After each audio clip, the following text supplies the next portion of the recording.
Dober večer želim. Lepo je v Novem mestu, ne? In a veste, koliko literatov se v Novem mestu rodi, sicer potem uidejo v Mengeš, v mesto rojstva Janeza Trdine, ampak rodili so se pa v Novem mestu. Andraž Rožman prav tako. Veste, to, če se prej dobiš na pijači z gosti, marsikaj izveš. In to je zelo fino. Ampak jaz bom začela, ker danes seveda govorimo o knjigi z naslovom Tega se ne da izbrisati. Bom začela z zgodbo, z delčkom zgodbe, ki je pravzaprav rdeča nit celotne knjige teh 42 zgodb, ki jih je napisal Andraž. In vsaka zgodba ima seveda svojo esenco, svoj tok, svoje življenje, ampak v ozadju je ena beseda na nek način, ki je zaznamovala vse, in seveda je to izbris. Sestra je 4 leta starejša, želi biti zdravnica, a je pustila šolo, da lahko dela. Financira odvetnike, stroške za delovna dovoljenja. Službo mora imeti tudi vsaj eden od staršev, da lahko na podlagi delovnega dovoljenja vsi ostanemo v Sloveniji. Enkrat ima službo en starš, enkrat drugi, kdaj tudi nobeden. Če delaš na vizo, te zajebavajo, kolikor hočejo. Mama dela 13-14 ur na dan, plačujejo jo vse manj. Pride domov, pove fotru, da ji šef noče plačati. Šta? Ubiću ga. Joj, ne smiješ ga ubiti, ako ga ubiješ, izbacit će nas iz države. Ni keša, ni hrane, ko bi imeli vsaj babico z vrtom. Naj za pomoč kličemo v Bosno, oni v vojni, mi pa izbrisani. Ostali so brez vsega, nimamo niti dinarja, da bi jim ga dali, niti dokumentov, da bi jim lahko fizično pomagali. Mislijo, da lažemo, šele po 30 letih razumejo, da jim nismo lagali. Dobro večer, no. Mi smo se že kar pogovarjali tamle z Irfanom in z Andražem. Lju je že omenila, Andraž je novinar, je, lahko bi rekli, dokumentarni novinar v tem primeru, literarni dokumentarni novinar v primeru te knjige. Sicer avtor dokumentarnega romana Trije spomini, romana Titov sin, oba izdana pri Gogi. Soavtor knjige Tu sem, zgodbe, ki jih ne želimo slišati, med drugim tudi nominiranec za Kresnika. No, in zgodbe, ki jih ne želimo slišati, so na nek način, dolgo jih nismo želeli ali pa nismo razumeli ali pa nismo zmogli niti slišati, ker jih ni bilo slišati, so tudi v tej tvoji knjigi, Andraž. Tudi z Irfanom Beširovićem, predsednikom civilne iniciative izbrisanih aktivistov, sva se dogovorila, da se tikava. Irfan je tisti, ki ima neposredno izkušnjo izbrisa iz registra prebivalcev Republike Slovenije. Zdaj pa samo še 2 stavka, preden dam, Andraž, besedo tebi. Slovenske oblasti so 26. februarja 1992 iz registra stalnega prebivalstva Slovenije nezakonito izbrisale 25.671 ljudi, med njimi 5.360 otrok. Moje prvo vprašanje, ko sem se sploh srečala nekaj let nazaj, se me je skoraj sram, z, lahko rečemo, skoraj fenomenom izbrisa, je bilo, zakaj? In tega, ne, zakaj? Zakaj se je to zgodilo? Prej si rekel nacionalizem, ampak...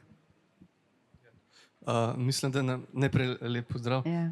Mislim, da te ni treba biti sram, zato ker pač živimo v takem svetu, da ti takih zgodb, oziroma takih krivic nihče ne da na pladnju, jih moramo ponovati poiskati sami, pa tudi potem, ko so v javnost dane, se v izbrisu je bilo v javnosti pred leti ogromno, zadnje leta ne več toliko, tudi ko so v javnost dane, je potem vedno cel kup enih dezinformacij, zavajanj, nekih nabiranja političnih točk za ene, druge, tretje strani, tako da jaz želim samo dati na papir osebno resnico ljudi, to, kar je pač o ljudeh, in upam, da je to uspelo v tej knjigi. Zdaj, če vprašaš, zakaj, prav točno zakaj vejo tisti, ki so to naredili, ampak jaz si lahko razlagam, glede na to, da sem nekaj let se ukvarjal s to temo. Jaz mislim, da gre pač za zelo nek klasičen nacionalizem, ne, tako kot tudi vse povsod po svetu. Pač šlo je za dehumanizacijo določene skupine ljudi, A ne, v 90-ih je bilo ogromno tega nacionalizma proti ljudem iz drugih jugoslovanskih republik, tudi v 80-ih. In pač ko je ta dehumanizacija dovolj močna, dovolj velika, ne, takrat se potem ustvarjajo pogoji za zločine. Zdaj v Sloveniji je bil možen zločin na papirju, torej birokratsko etnično čiščenje se je zgodilo, medtem ko v drugih republikah, nekaterih drugih republikah Jugoslavije so to počeli tudi, so dobesedno jemali življenja, ne, tukaj so le pa življenja vzeta pač na papirju, torej ljudje so ostali brez vseh pravic in mislim, da je pomembno, ko razmišljamo o nacionalizmu, rasizmu in teh temnih stvareh, da se zavedamo, da tle ni nihče imun na to, noben človek, nobena skupina ljudi, nobena država, ne, pač po podobnih principih to deluje, rezultati so potem različni, ne. Pač če govorimo o dehumanizaciji, danes vemo, kaj se dogaja v Gazi, da poteka tam genocid, ne. To lahko, seveda ne moramo primerjati rezultatov, ampak mislim, da je bistveno misliti to skozi prizmo strukture tega nacionalizma, te sovražnosti, tega, kako se v bistvu nek narod vzpostavi na tem, da na sovraštvo ali pa proti nekomu drugemu, ne. Saj nacionalne države so vedno, ali pa narodi ne so vedno gre za to, da mi smo taki, drugačni, boljši kot od nekoga drugega, ne. Mislim, da je ta, zdaj že zahajamo neke druge, ampak samo še ta stavek. Ja, da jaz mislim, ne verjamem v ta nek koncept nacionalnosti in mislim, da to ni okej, da je to treba nekako rušiti. Irfan, prej, ko smo govorili tamle, si rekel, poslali so nam vabilo na plebiscit, niso pa obvestili, da smo izbrisani. A ne? To je bilo pač eden od načinov bil ta, da pač ne bomo povedali in na tak način v resnici so vam odvzeli možnost, da se odzovete, da se že takrat začnete boriti. Ne? Kakšna je tvoja zgodba, Irfan? Kdaj si izvedel, da si pravzaprav izbrisan? Ja, dobro večer. Hvala, da ste se odzvali v takem številu. Zdaj tako, jaz sem, če začnemo od začetka, kot enoletni otrok prišel v Slovenijo. V Sloveniji sem se šolal, poklic naredil. Leta 90, ko je bil plebiscit, sem pač delal v hotelu Palace Portorož, stregel sem Kučana, Drnovška, Janšo, Krambergerja, vse te politike, ker takrat ni bilo samo leto plebiscita, ampak tudi volitev. In ko so bili to oni predstavitev sebe kot kandidate, je bilo vprašanje, kaj bo pa z južnjaki, ki so v Sloveniji. In vsi so odgovorili, nobenih problemov ne bo, vsi bojo še tle naprej, kjeri bojo hoteli, bojo še naprej živeli v Sloveniji. Ni bilo rečeno, da moramo vzeti, ponovno vlagati za stalno bivalno vizo ali pa za državljanstvo. Ker mi v bistvu smo imeli urejen status v Republiki Sloveniji. Ker takrat smo bila enotna država in mi nismo rabili zaprositi za vizo ali pa karkoli, da smo prišli v Slovenijo. In izbrisali so samo nas južnjake in par, tam recimo 10-15 Slovencev, slovenskih korenin. Kako jim je to ratalo, pa ne vemo, niso brisali Italijane, niso Avstrijce, Nemce, ki so živeli takrat v Sloveniji, ker Slovenija jim takrat ni dala vize, ampak jim je dal Beograd. Njih niso brisali, oni so imeli večje pravice kot mi, ne. Tako da, pa nisem videl, da sem izbrisan. Ampak je bilo tako, da sem zadnji dan, 31. decembra leta 90, imel hujšo prometno nesrečo, ker sem bil v komi na operacijo kolka, ki ima še zdaj ploščico pa ščervijake noter. In ker sem te prometne nesreče izgubil tudi osebno izkaznico, slovensko osebno izkaznico, ker moj prvi dokument je narejen v Sloveniji. In sem šel na upravno enoto na Mačkovo, da naredim novo osebno izkaznico, to je bilo pa pol datum 29. april 1991. In sem dobil slovensko osebno izkaznico, ker sem pač tukaj bil in sem tukaj dokumenta delal. Veljala naj bi do 2001. A 26.2.92 mi to osebno izkaznico uničijo. Pred mojimi očmi jo preluknjajo in rečejo, da sem od zdaj naprej tujec in da nimam nobenih pravic v Sloveniji. Ni mi bilo vseeno. Malo sem podvignil glas, kaj se grejo, kaj to pomeni. Je rekla, če ne boste dali mir, vam bomo policijo poklicali. Tako da se s tem končal pol ta prepir in to. In vem, da sem šel še v času rok za pridobitev slovenskega državljanstva, čeprav mi ni bilo potreben, ampak sem šel in na upravni enoti na Mačkovi je bil en Marko, dobro se ga spomnim, brez desne roke, brke, debela očala, mi ni hotel sprejeti vloge. Zdaj ne vem, ali zato, ker sem bil na Bergah ali kaj, ne vemo, sam pa smo slišali, da ogromno ljudi je hotel vložiti za državljanstvo ali pa za stalno vizo in da jih je odbol, da ni hotel sprejeti vloge za bivanje v Republiki Sloveniji. Pa se pa začel, ne. So mi rekli, pojdi na urad za tujce. Pridobi bosanske dokumente, čeprav v Bosni nisem živel, en let sem bil star, ko so me sem prinesli, ker je pa tu dol že vojna divjala, nisem mogel jeti. Sem klical na jugoslovansko, ker bosanske pa teh še ni bilo, je bila še zmeraj jugoslovanska ambasada in to v Trstu. Sem rekel, kaj se je zgodilo in da rabim bosanski potni list, da lahko v Sloveniji si status urihtam. So me vprašali, a imaš prijavo v Sloveniji? Ja, nimam, če so me izbrisali. Ja, pa nič ne moramo, pa moraš pa v Bosno jeti. Že to se pravi, da je že Bosna pomagala Sloveniji, da si nekateri niso mogli urihtati dokumente. In potem sem pa seveda ostal sem brez službe, brez zdravstva, brez socialne pomoči. Verjeli ali ne, Rdeči križ ni hotel pomagati, ker nisem imel nobenih dokumentov. Rekli so, nisi naš državljan, nisi begunec, ne obstajaš. Potem se je pa tako zgodilo, da pač, ker nisem še z družino sem šel narazen, svojega otroka nisem pol 15 let videl, ker nisem mogel do njega, ker oni se preselili, nisem vedel kam, na policijo se nisem upal, da sprašujem, nekaj vem, bi zahteval dokumente, nisem imel, me deportirali.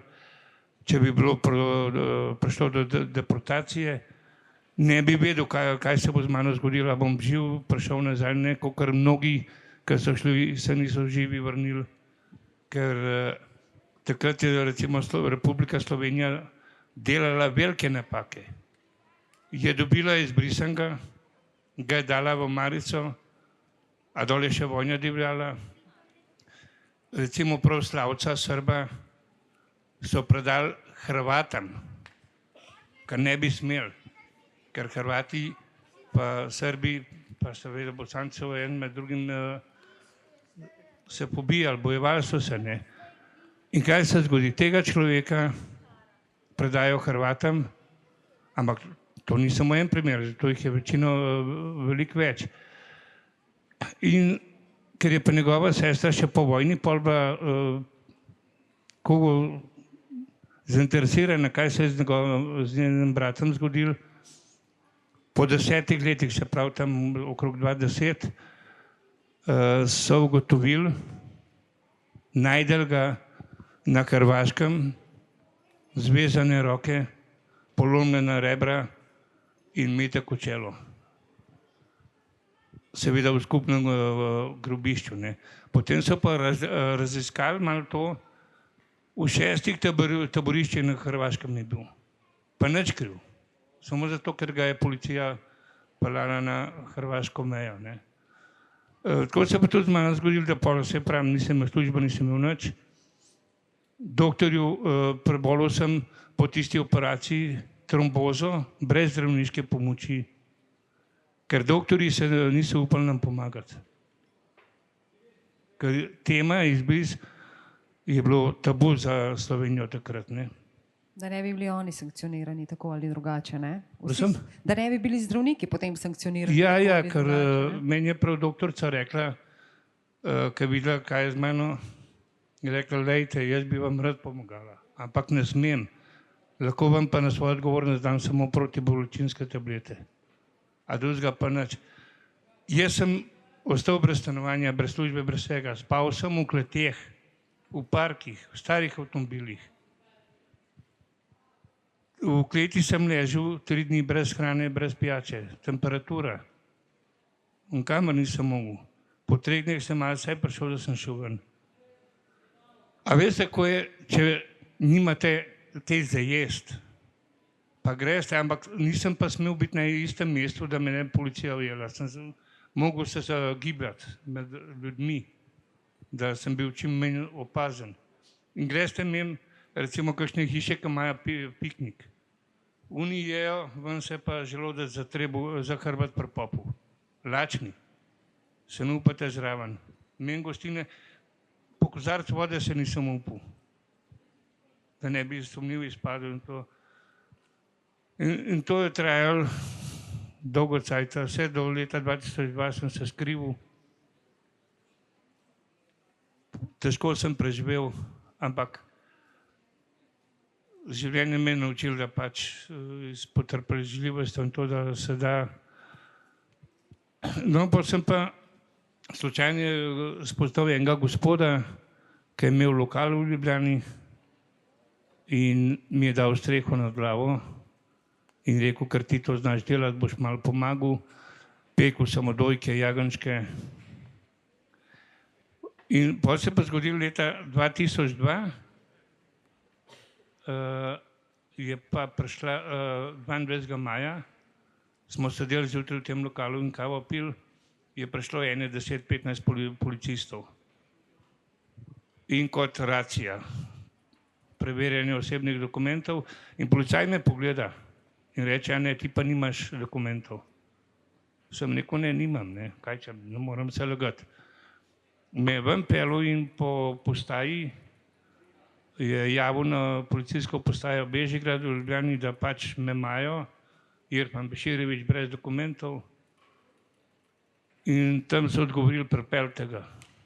So me odpeljali, tam so me 4 ure držali in me odpeljali na sodniku za prekrške z predlogom za izgon iz Republike Slovenije. Jaz sem pa povedal sodnici, vse po resnici, nimam kaj se lagati, konc je, nimam kaj, ali me bo izgnala ali ne bo. Ampak ta sodnica je pol videla, kaj se dogaja vse in je pač prinesla presojo, da ni razloga za izgon. A kaj policija naredi? Namesto da bi me spustili, me odpeljejo, takrat se je imenoval Center za odstranjevanje tujcev. To je bilo pa v Šiški, tam, ki je prej bivši aviator LPP, sedaj ni. In me predajo tam tistem, ki so bili tam policajem, in en načelnik, ki ga nikoli ne bom pozabil, če bi ga danes srečal, bi mu pljunil v obraz, je rekel, no, Čefur, zdaj boš pa tle prespal, jutri greš pa za Bosno. Kako mi je šel, kaj bom v Bosno? V Bosni nič nimam, kar sem imel, imam v Sloveniji. Očeta imamo samo v Sloveniji pokopal. Moji bratje, sestre so bili v Sloveniji. Moj otrok je v Sloveniji. Ker Slovenija je bila to moj dom.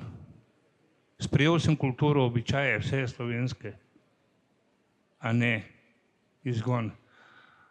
Ampak sem imel pa srečo, da je bila ena socialna delavka in ko je videla, da je slovensko, govorim se malo bolj podrobnejše, ne, spustila v pogovor z mano in mi je rekla, če imam kakšnega, da ga pokličem, da bi garantiral zame, da ostanem, da bom lahko pri njemu živel. Sem se pa spomnil na tega gostinca in sem ga poklical. Če bi on podpisal zame, da me ven spustil, in rekel ja. No, pa je socialna, ko je končala, je šla, drug dan pride v službo, me spet tam vidi. Prav, kaj ja, ni podpisal, sem rekel, ja, rekel je, da bo, ne vem. Prav, dajte ga poklicati. Ga še enkrat pokličem, sem rekel, Vice mu je bilo ime, ne bom skrival. Sem rekel, Vice, si ti podpisal za me, a me bojo spustili? Ja, prav, jaz sem tako včeraj, 1 uro ni bilo meni, sem podpisal za te.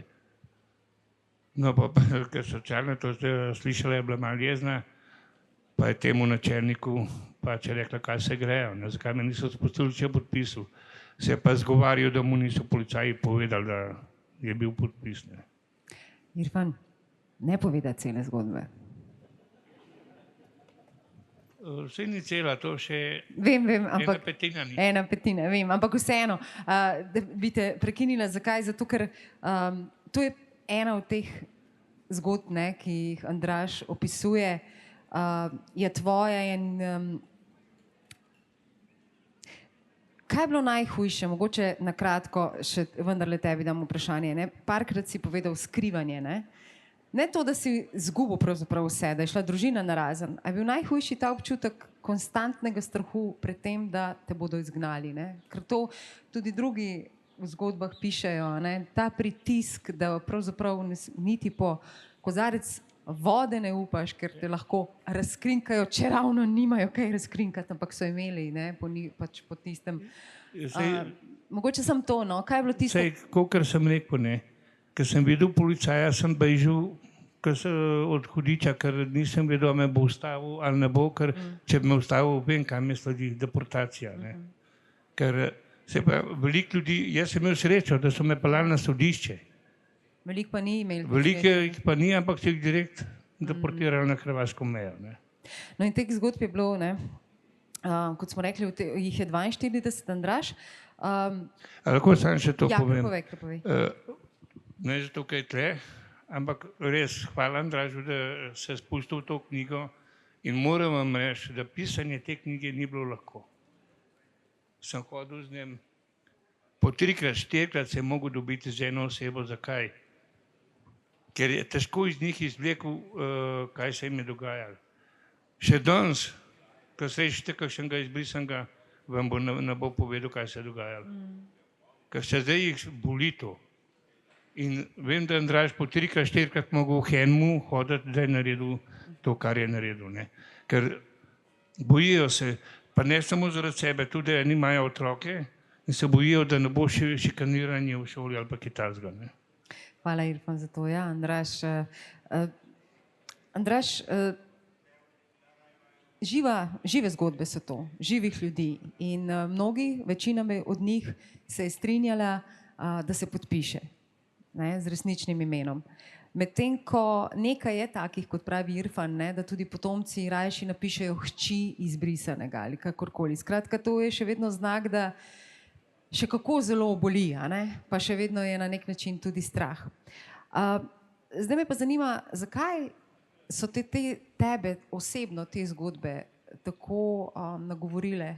Prej si rekel, ne moramo dati glas utišanim ali pa nevidnim, kot pravi Irfan, a ne, v tem. Ampak ne, to ni bilo lahka pot do te knjige. Si verjetno moraš imeti en notranji vzgib, da nadaljuješ, pa da vztrajaš, pa da odpiraš te zgodbe in ljudi, da ti jih povedo. Kaj je bil tvoj, kaj je tisti tvoj, ne, da si vztrajal, pa da si sploh začel in končal? Najprej hvala tudi tebi, Irfan, in drugim, ki so bili pripravljeni govoriti. Danes sta z nami tudi Ratko Stojilković pa Slavica Đuričić, tako da ja. Zakaj? Mislim, jaz skušam, tako kot sem večkrat rekel, odpirati prostor za neke glasove, ki niso slišani, vsaj ne prav pogosto. In skušal sem, da bi bile zgodbe čim bolj avtentične, skušal sem, da bi bilo čim manj mene not, skušal sem najti način, kjer bi bil avtorski ego čim bolj potlačen. S tem imamo včasih problem. In nekako to je bilo največ, kar sem zmogel v tem smislu. Hotel sem, da se pač, da je res čim bolj preneseno, no, to. In kaj me je vodil, pač prav to, mogoče, mislim, vidiš krivico, a ne? Vidiš krivico, o kateri se sigurno premalo govori, oziroma mogoče tudi, če se govori, se ne govori na pravi način, a ne? In tlej, kot pišeš tako knjigo, imaš cel kup enih etičnih vprašanj, na kakšen način to napisati. Lahko bi 10 drugih načinov je možnih pisati, ne, pač o tej tematiki, ampak jaz nekako vedno iz svoje pozicije izhajam. Jaz nisem bil izbrisan, jaz nisem živel v revščini, jaz sem v privilegiranem položaju z marsikom in nekako se moraš tega zavedati, ker drugače lahko marsikakšno hudo napako narediš in pol to slabo izpade. No. In jaz mislim, nekako sem hotel, da bi bila literatura tudi neko vezivo skupnosti, tudi zato jaz skušam, tudi na prejšnjih predstavitvah, no je bilo tudi na kakšnih še več izbrisanih, da bi bilo to neko lepilo, da je to neka komunikacijsko orodje, tudi knjiga. No. In vsem tem sem razmišljal. Zdaj, v določeni meri mislim, da je uspel, lovi pa seveda še bolj, ne? Ampak nekako jaz sem vesel, da bo to ostalo. Mislim, da ta način pisanja, ta forma, to moram povedati, da sem se zgledoval pri Svetlani Aleksijevič. Ona je temu rekla, da je to roman glasov, tako je ona to poimenovala. Zdaj ne primerjam se z njo, ampak nekako sem samo vzel njeno, se zgledoval po njenem načinu, po njenem orodju, in nekako se mi zdel to najbolj primeren način. Še to, kar si rekla glede imen. Jaz v bistvu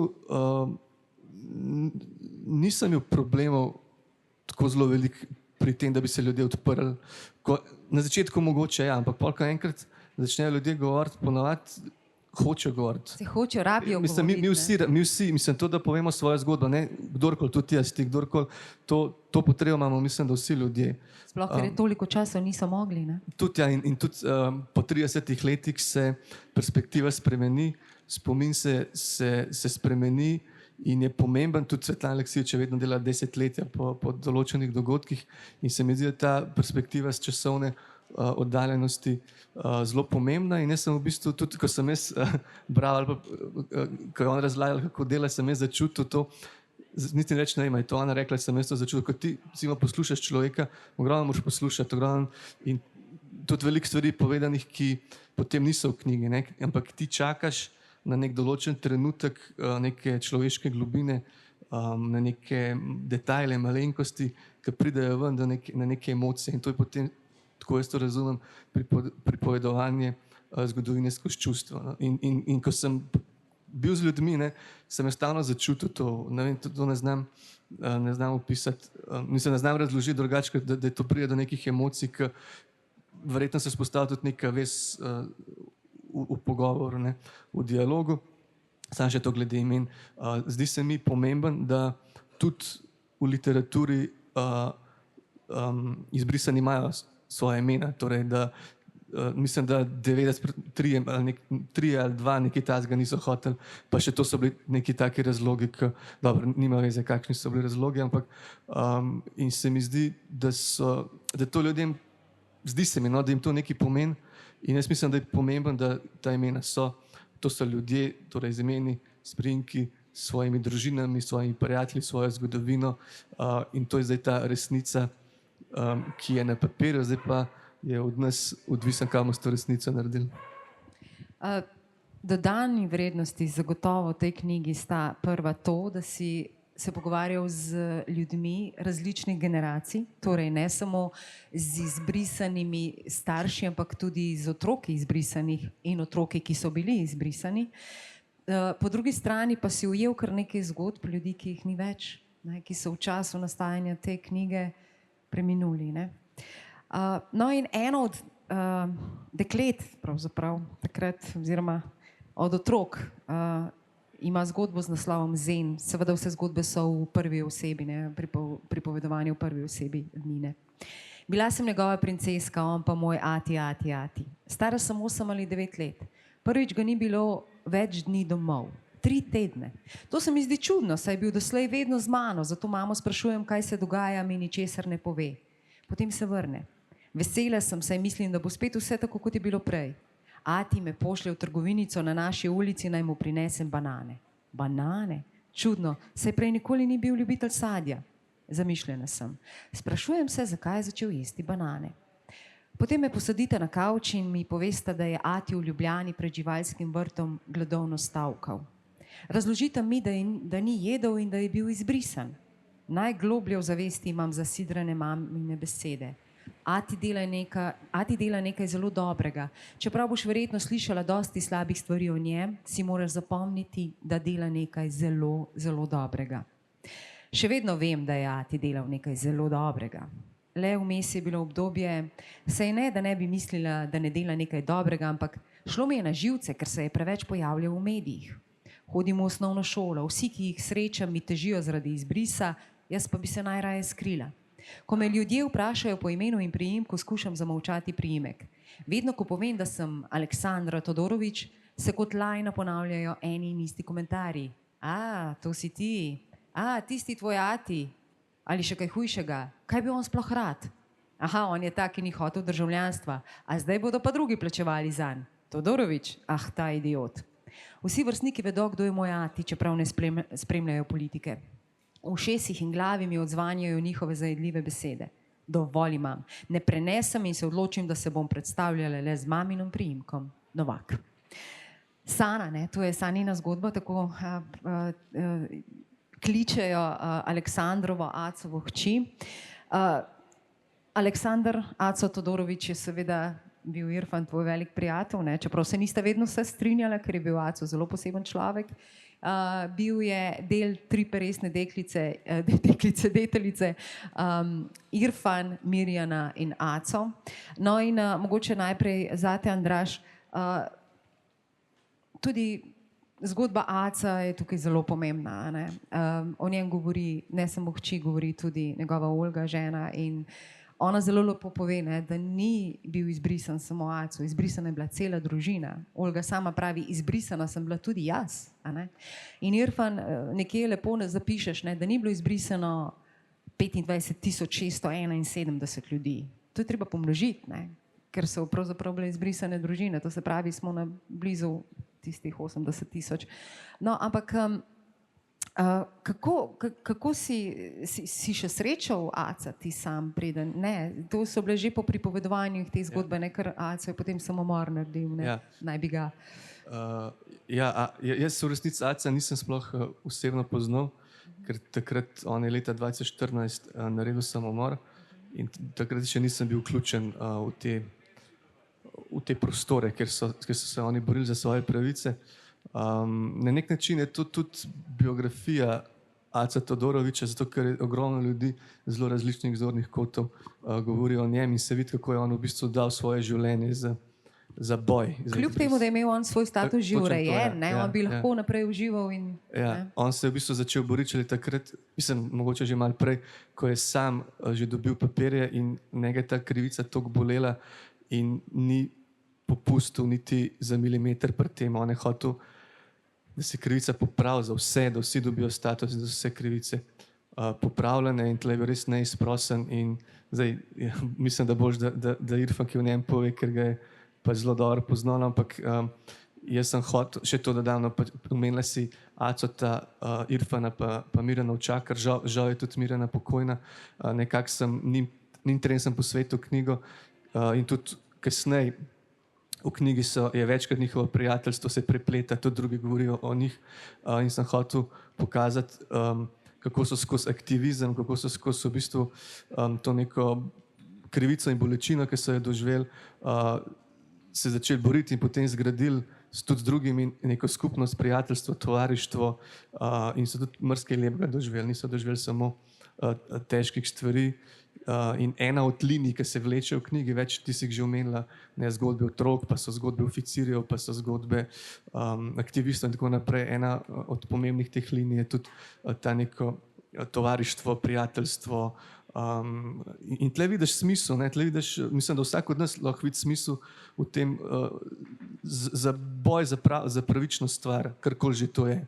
Da je veliko lepše nekaj početi, ne vem, lahko je tudi neka zelo majhna stvar, ne vem, vam bodo vzeli zelenico pa tam naredili neko stolpnico za stanovanje za bogate, pa probamo to preprečiti, recimo nekaj takega, da je to veliko lepše delati skupaj z ljudmi, kot pa ležati pred televizijo, kot je tudi Mirjana rekla, ne, ko sem se začela boriti, sem zapustila življenje pred televizijo, takrat in nekako sem si usmislila življenje, zdaj sem jo že malo zašel, tako da Irfan lahko več o Acu pa o Mirjani poje. Ja, Irfan, ne? Zanimivo, da sta se Aco in Mirjana spoznala pred blokom, ker sta blizu živela in sprehajala kužke in drug za drugega nista vedela, da imata pravzaprav isto zgodbo. Ne? Ja, to kar par let trajalo, sta bila soseda, sprehajala pse, pozdravila sta se, a nista vedela en za drugega, da sta izbrisani. Seveda, zakaj ne, ker se to skrivali, ker vsak mu je bilo hudo povedati, da je izbrisan. Tle bi pogrešam Aceta, Mirjano, zelo jih pogrešam. Mislim. Nimam več ta pravih soborcev. Imam jih nekaj, ampak niso to, kar sem doživel z Acetom. Pa velikrat, ko sem šel z Acetom po mestu, po Ljubljani, in to so nas pljuvali, nam govorili grde besede, žalili nas. Ampak se spomnim, dostkrat so se skregala in to orang skregala, sva šla na razen, drug dan, ali je on mene poklical, ali jaz njega in smo se menili, kaj bomo naprej delali, kako se bomo naprej borili. Ne. Tako pa isto z Mirjano. Ko da jih zelo močno pogrešam, rad bi bil, da bi bil zdaj z mano tukaj in ne samo tukaj, ampak nasploh v boju za pravice izbrisani, kajti naš boj še ni končan. Moramo še kaj narediti. Rad bi pa povedal, zakaj je pred živalskim vrtom protestiral, gladovno. Ko so ga vprašali, zakaj pa pred živalskim vrtom, je rekel, prej bom tem opicam dokazal, da to ni prav, kot pa politikam. Irfan, tle je še ena verzija te zgodbe, ki je v knjigi napisana. Olga mi je povedala, torej žena njegova, da je rekel, da grem pred živalski vrt, zato ker ima manj pravic kot ameba. Ja. Mogoče oboje. Ace je bil tak, iz najhujših situacij, recimo, ko so nas metali iz TR3 ven, je on zmeri kaj tazga zinul, da smo se nasmejali, pa če pa prvo je bilo hudo. Ker on ni bil tisti prizadrt, rekel, tako pa tako ne. Ampak v tem našem aktivizmu, v tem našem boju za izbrisane je znal tudi hec narediti, da ni bilo zmeri monotono. In s tem, ko se je s tem človekom se družil, ni bilo tisti, bogi mi, ni bilo tega. Zato, ker je znal iz slabe situacije, da nas spravi v dobro situacijo. Tako da jih res in njega in Mirjano pogrešam, da ne vem. Lahko vam povem, recimo, kaj Aco, on je imel seveda urejen status, ampak vize ni udaril v pasuš. In je šel za Srbijo, z ženo pa z otrokom. In ker se vračali iz Srbije nazaj v Slovenijo, so jih policaji seveda na meji si jih ustavili, dokumente, je dal pasuš, ampak brez vize, ne. In ga niso pustili čez. Je rekel, kako da ne, jaz na Ptuju, vsi imate tle na Ptuju, živim, grem nazaj domov. Ne.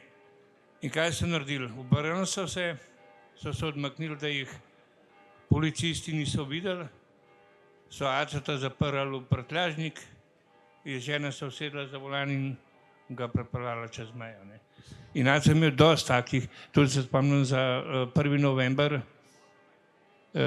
na ptujskem pokopališču so tam policaji enega ustavili, Ace je šel mimo po trobu in so motorist, policist za njem šel.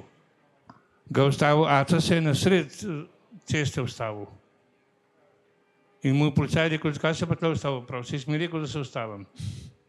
In mu je policaj kazen napisal, mu dal v potni list okazen, Acijo pa tako prijel, da je potni list vzel, list je pa dol padel, pa je rekel, to pa kar ti plači. Mislim, Pogumen je bil, on je ne? znal- Hraber je bil. Ja, Hraber je bil kdaj zna- tudi v svojo škodo, ne? ja, ampak znal je s tem motivirati ljudi, ne se pustiti, ne se pustiti, gremo naprej.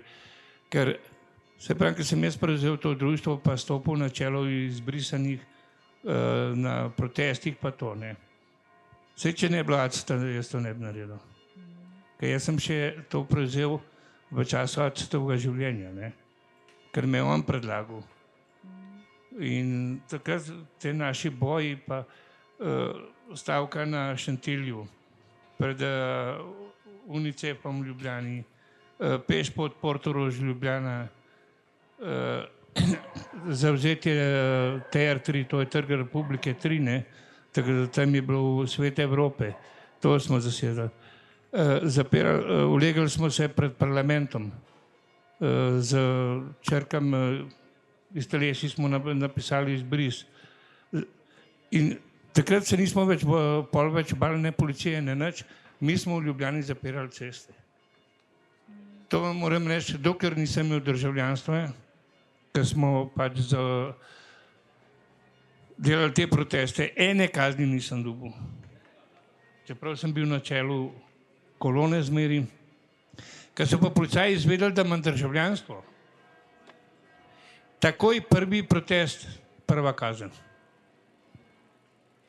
Drugi protest, 2 let pogojnega, 6 mesecev zapora na 2 let pogojnega. A prej pa nič, prej so me pa na mir pustili. Koliko let imaš zdaj državljanstvo, Irfan? Ja, državljanstvo imamo 2003, oktober mesec. Ampak kaj so nam delali? Zbrisali so nas tako. In ker sem pač Ustavno sodišče Republike Slovenije, ki je prinesel pač presojo, da si lahko uredimo državljanstvo, sem šel.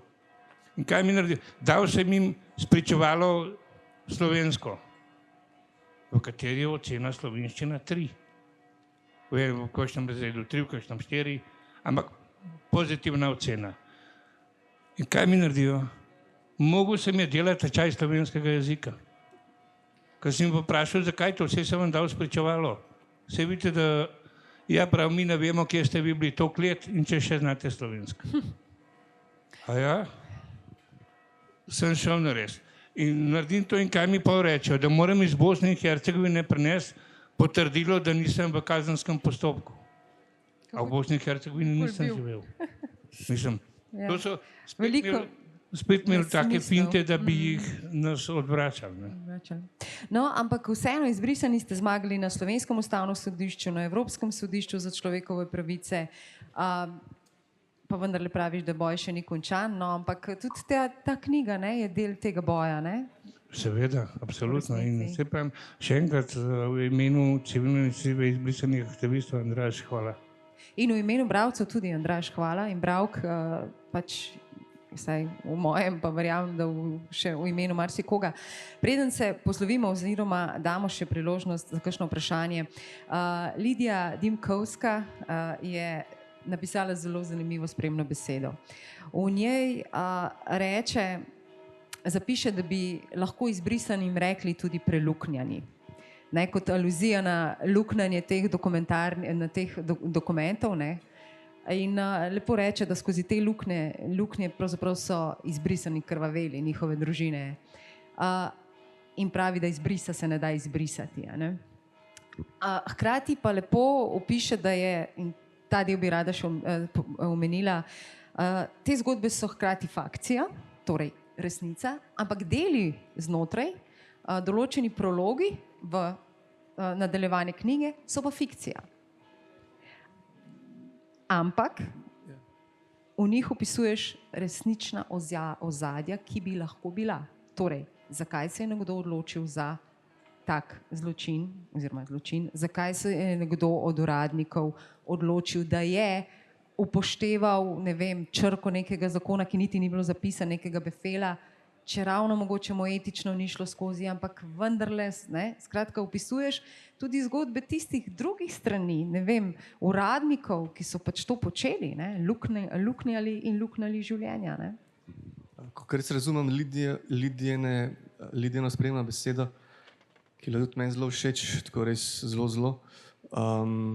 To fikcija, fakcija, ona misli tudi na zgodbe izbrisanih, ker je tle vprašanje, meni sicer to ni toliko pomembno, ampak je vprašanje, kje imajo fikcije. Ker mislim, da to ravno tam izhaja iz tega, kar sem prej pojasnjeval, ko poslušam ljudi in ko pride do tistega nekih najbolj globokih, ali začutiš tisto nekaj globe. Mislim, da to tam se zrodi po mojem literatura, tako jaz mislim in tudi niti ni važno, ali je to objektivno resnično ali ni. Mislim, da cel kup stvari mogoče ni resničnih, ampak za mene so, zato ker to, kar sem napisal v uvodu, za mene je resnica trenutek pripovedovanja, torej trenutek, ko je človek z mano govoril. In zdaj to, ja, tako da mislim, da je imela ona to v mislih, lahko razmišljamo, ampak za mene to ni bistveno, za mene je bistveno, da sem pač, da so te emocije ljudi prišle na dan, glede teh umestnih fikcijskih zgodb, ki so v poševnem tisku. Pa tako, zdaj, tam sem si pa nekako za nek background pa razmišljanje vzel organizirano nedolžnost. O tem je pisala Vlasta Jalušič, ki je velika poznavalka Hannah Arendt.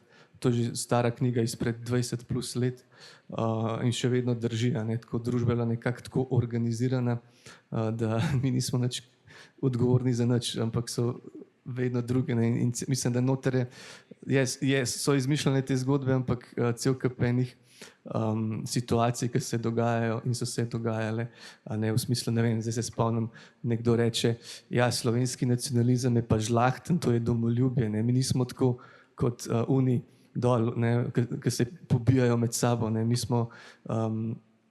Mi nočemo nič slabega drugim in tako naprej, oni so pa barbari, oni so, ne? Kar je neumnost, ne, pač Slovenija samo, v Sloveniji razlika je predvsem to, da v Sloveniji drugačnega načina brisanja ni bilo možno, ker je bilo pač, ni bilo vojne tle, ne, pač po tistih 10 dnevih ni bilo, torej je bilo možno samo na birokratski način, tako cel kup enih takih situacije noter upisanih, ki sem jih črpal iz realnega življenja, iz domišljije, malo tudi, ko sem prebiral te teoretske knjige, oziroma pač to teoretsko knjigo, tako da, ja, ne vem, če sem odgovoril na vprašanje. Bom pa prebrala ta poševni tisk enega od teh. Pa malo sem se norca delal iz politikov, mislim, da boste, čeprav nisem poimenoval prepoznali krivce za izbris, mislim, da njih nekako ne smemo šparati. No, in tu ne šparaš. Čeprav je pravnik le pravnik, je poznal socialne, psihološke in antropološke razsežnosti svojih pravil, zato je vedel, kakšne učinke bo imel molk. Njegova prognoza je bila jasna. Dlje bo vladala tišina, uspešnejši bomo. In na začetku je bilo res tako. Sprva se je sicer zdelo, da bo imel tabor tolstega policista nekaj težav, saj je neka zoprna poslanka v parlamentarno proceduro vložila amandma, s katerim bi zminirala uveljavitev retroaktivnosti in diskriminacije, a so jo z nekaj truda preglasili, čeprav le za en glas. Od tu naprej je šlo vrsto let vse gladko, dokler se ni pojavil tisti neobriti človek s šalom in kapo. To je bil Aco. Potem so se stvari nekoliko zapletle, a dosežkov minulih let ni bilo mogoče izničiti. Ne? A še povemo, kdo je bila ta poslanka? Kako je že ime? Profesorica na FDV-ju. A je notri tu, ne? Ne. Se bomo spomnili, ja. No, za tolstega policista pa tudi vemo, kdo bi lahko bil, ne? Prepuščam vaše domišljije. Prepuščamo domišljije, ne? No, za konec... Mislim, da je bil v zaporu že ta človek. Na ribolovu, ja. Mogoče bi lahko bil še za kakšen drug greh v zaporu. Za marsikakšnega, ampak ja. No, ampak ne, prej si rekel, da ne maraš literature, ki ima samo kri in solze, a ne? Nočem tako pisati jaz. Nočeš tako pisati ti, tako je. In zdi se mi en bistvenih vidikov te knjige, točno to, ne? Da ljudje izpostavijo tudi to, da izbris jim ni le jemal, jim je tudi dal. Jim je dal prijatelje, zavezništva, moč.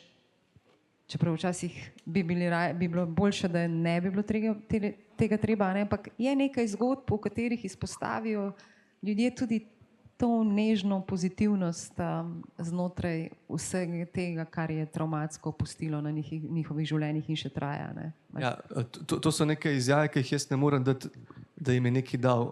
To lahko samo oni sami rečejo in sej vem, to si citirala v bistvu. Mislim, da v smislu, da bomo, stokrat sem citiral že Mirjano, pa jo bom še enkrat, zato ker ona je rekla, meni izbris sicer uničil življenje, ampak na drug način mi je pa, ko sem se začela boriti, se je pa moje življenje polepšalo, ne? Zato ker sem takrat zapustila življenje izpred televizije in se začela boriti z drugimi, našla nek smisel, spoznala ogromno prijateljev, dobrih ljudi in potem imela neko novo življenje in ona je zelo uživala v družbi, ona je bila res za družbo, vedno je bila tudi za žur, ona je bila res, ljudje so imeli res zelo radi, no, in vsi smo se zelo dobro počutili v njeni družbi in tudi jaz, tudi meni par žurk ostalo v spominu zavedno z njo in tako da evo, to gre v ta kontekst, kar se omenila. Je pa tudi Irfan o tem govoril, ne, koliko je on ljudi spoznal, koliko je, imaš prijatelje zdaj po celem svetu, ne. Mogoče za konec, Irfan, prej si rekel, ne, da boj se nadaljuje, ne? Se nadaljuje? Seveda, našega boja še ni konc, ker je treba zakon o izbrisu, ne, ker ni zakona o izbrisu, je bil, ampak je veljal samo 3 leta, ne. In zdaj ga ni. In treba je zakon narediti, ker v Sloveniji v 21. stoletju imamo ljudi brez dokumentov. Še zdaj živečih. Jih poznamo, ker se trudimo, da bi dobili papirje, ampak ni zakona o tem. In je treba zakon narediti, tako da to je ena stvar. Druga stvar, izbris more priti v učbenike. Ker to je zgodovina Slovenije, čeprav nažalost črna zgodovina, ampak je zgodovina osamosvojitve Slovenije. Glejte, meni kaj pravijo, če bom dajal prostor v Sloveniji. Jaz Sloveniji nič ne zameram. Slovenija je moja domovina. Slovenija ste vi, zameram pa unem politikam, ki vodijo Slovenijo. To pa ja, ker oni niso Slovenija. Oni samo vodijo Slovenijo. Slovenija ste vi. In ti? No, ja. Ampak tako da seveda Slovencem in Slovenkam ne morem zameriti nič, ker čeprav smo veliko doživeli tudi iz strani državljank ali pa Slovenk in Slovencev, pljuvanja, zmerjanja pa to. Ampak zakaj? Upam, da to gre zmeri bolj na naš mlin, da ljudje vejo resnico in to, ker so bili pač zavedeni. Pa duh časa, ne? Ja. Ampak gre in se pravim, še 2 stvari izbrisani moramo narediti, da, no, pozabil sem povedati, je pa na otrocih izbrisanih, da izborijo svoje pravice. Ker oni so bili zelo, zelo trpeli takrat v času izbrisa, ali so bili brez očeta, ali so brez recimo imamo človeka, ki je kot osnovnošolec mogel skrbeti za svojo družino. Ker ni mogel oče delati, mama ne. In on je mogel delati, da je preživljal družino. Nekaj si želel dodati? Ne, samo to, prej sem ti rekel, da nimam treme, ampak kljub temu na odru včasih pozabiš kakšno ime in tako naprej. Tako da sem vmes pogledal telefon. Ta poslanka je bila Metka Mencin Čeplak. In če bi njen predlog zakona šel skozi, do izbrisa ne je prišlo, ampak žal takrat ni šel skozi. Za en glas. Ja, mislim, da je bilo najprej celo neodločen, pa če malo zgubim, malo mi vhaja spomin, ampak mislim, da je bilo celo prvič izenačen, pa drugič pa za en glas. Za en glas. No, zdaj pa vaš glas, kakšno vprašanje, kakšna misel. Jaz mislim, da bi, če hoče, bi sigurno mogel Radko kaj povedati. če si želi. Radko je eden od te generacije, o katerih je Irfan zdaj rekel, ne, da se morajo otroci boriti. No, on se. Jaz bi Tega se boste sam nadovezal bi se na to prej, da so se tudi lepe stvari zgodile. Ne glede na to, koliko smo imeli težko otroštvo, težko odraščanje, se nikoli nismo predali. Vedno smo se borili in to je, upam, da boste v življenju najdeli zgled v nas, da se nikoli ne predate in da se vedno borite za pravico in za tisto, kar je prav. Tako da to bi bila moja zaključna misel. Tako da hvala v tako velikem številu, da ste prišli še enkrat. Hvala Goga in hvala vsem, ki ste gledali. Hvala, Radko. Zdaj pa čisto za konec. Darinka Stanković je takole zapisala. Veste, kaj mi pa res veliko pomeni? Spomenik izbrisanih. Ko pomislim, da ljudje zdaj vedo, kdo smo, začnem jokati. Vidite, na otvoritvi so me spraševali, kdo sem, mi segali v roke. Veste, morda je pa ta pogovor moj osebni spomenik. Zdaj vidite moje solzne oči, ampak to so solze olajšanja. Ne vem, morda mi je lažje, ker je še nekdo slišal zgodbo, ki sem jo nosila v sebi. Ne, nič ne bo pozabljeno. Le tiste bolečine v prsih ne bo več. Moje solze se sušijo, še malo in bodo izginile. Andraž, to si pa ti naredil, ne? Jaz nisem nič naredil. Kako ne? Knjigo, poglej. Ja, vem, ampak ja, mislim, enim je to dosti pomenilo, ja. In Darinka, z Darinko imava en tak zelo, se mi zdi, dober kontakt in sem bil vesel, ja, da sem glih v tistem trenutku jo prosil za intervju, ko je ona očitno bila na tej stopni prebolevanja, ne vem, kako se že temu reče, da je bila pripravljena in da je nekaj pomenilo, da je prišel ta njen trenutek, o katerem govori, tako da, ja. Skratka, Andraž, hvala. Irfan, hvala za tudi zgodbo. Večkrat se pojaviš v knjigi, vsakič neposredno, iskreno, resnično. Ja, v knjigi se pojavljam zato, ker 2 leti sem ga imel za hrbtom. Samo 2 leti, ampak knjiga je nastajala več, ne? Moram pa reči v pozitivnem smislu. Ker kar se tiče tega spomenika, ne, končno, da je neki spomin na ta... Oprijemljivega, ne? Ja, da se ve, ne. Ker lepo je zato, ker je spomenik ne samo za Slovence, ampak je tudi QR koda v angleščini, ne. Tako da ljudje, ki pridejo, da vidijo, kaj se dogaja in to, ne. In čeprav so bili ljudje proti, ker je črka Č, če sem prav izgovoril, ker mene to se ne morem dojeti, tako da sem bolj po slovensko, ne. Po zdravi kmečki pameti bi rekel doma. In to sem pozabil povedati in veliko nam je pomenilo, ker se je bivši predsednik Republike Slovenije v svojem in v imenu države opravičil izbrisanim. In tudi to moram podariti, da hvala tudi sedanji predsednici Nataši Pirc Musar, da je izročila priznanje izbrisanim za boj za človekove pravice. Tako da se pravi, da naš boj ker izbrisanih se nismo borili samo za pravice izbrisanih, ampak tudi za ostale pravice. Najbolj se spomnim, smo se za delavce borili pa to, ne. Tako da vam na srce polagam, ne glejte človeka, kakšen je, skje je. Glejte ga po obnašanju njegovem. Če vas on udari z kamnom, dajte vi njega s kruhom. Ne ga nazaj udariti, ker s tem samo povečujete tenzijo mržnje. Če mu lahko pomagate, mu pomagajte, če pa ne, pa mu ni treba polen pod noge imeti. Pa ne škoditi. Tako da pomagajmo en drugemu in svet bo lep. Aleluja.